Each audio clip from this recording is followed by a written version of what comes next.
بسم اللہ الرحمن الرحیم۔ شروع اللہ کے نام سے جو بہت بڑا مہربان نہایت رحم والا ہے۔ حضرت ابوبکر صدیق کا بیت المال سے وظیفہ۔ حضرت ابوبکر صدیق کے یہاں کپڑے کی تجارت ہوتی تھی اور اسی سے گزر اوقات تھا۔ جب خلیفہ بنائے گئے تو حسب معمول صبح کو چند چادریں ہاتھ پر ڈال کر بازار میں فروخت کے لیے تشریف لے چلے۔ راستہ میں حضرت عمر ملے، پوچھا کہاں چلے؟ فرمایا بازار جا رہا ہوں۔ حضرت عمر نے عرض کیا کہ اگر تم تجارت میں مشغول ہو گئے تو خلافت کے کام کا کیا ہوگا؟ فرمایا پھر اہل و عیال کو کہاں سے کھلاؤں؟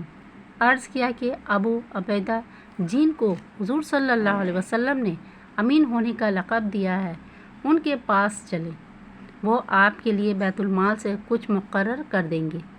دونوں حضرات ان کے پاس تشریف لے گئے تو انہوں نے ایک مہاجری کو جو اوسطاً ملتا تھا نہ کم نہ زیادہ، وہ مقرر فرما دیا۔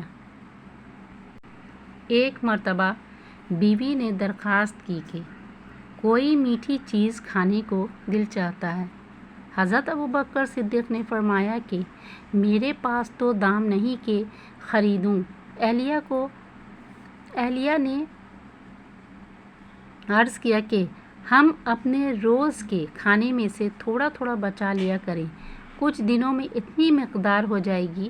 آپ نے اجازت فرما دی۔ اہلیہ نے کئی روز میں کچھ تھوڑے سے پیسے جمع کیے۔ آپ نے فرمایا کہ تجربے سے یہ معلوم ہوا کہ اتنی مقدار ہمیں بیت المال سے زیادہ ملتی ہے، اس لیے جو جمع کیا تھا وہ بھی بیت المال میں جمع فرما دیا، اور آئندہ کے لیے اتنی مقدار جتنا انہوں نے روزانہ جمع کیا تھا اپنی تنخواہ میں سے کم کر دیا۔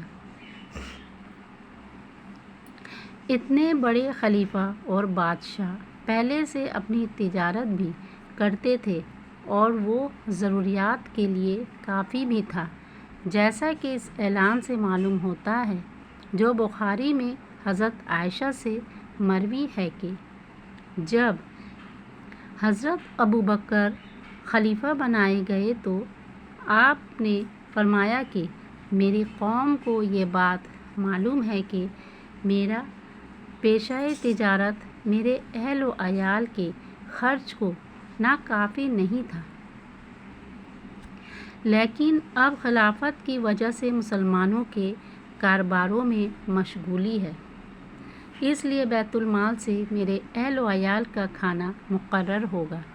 اس کے باوجود حضرت ابوبکر رضی اللہ تعالیٰ عنہ کا وصال ہونے لگا تو حضرت عائشہ کو وصیت فرمائی کہ میری ضرورتوں میں جو چیزیں بیت المال کی ہیں وہ میرے بعد آنے والے خلیفہ کے حوالے کر دی جائیں۔ حضرت انس فرماتے ہیں کہ آپ کے پاس کوئی دینار یا درہم نہیں تھا، ایک اونٹنی دودھ کی ایک پیالہ، ایک خادم تھا، بعض روایت میں ایک اوڑھنا، ایک بچھونا بھی آیا۔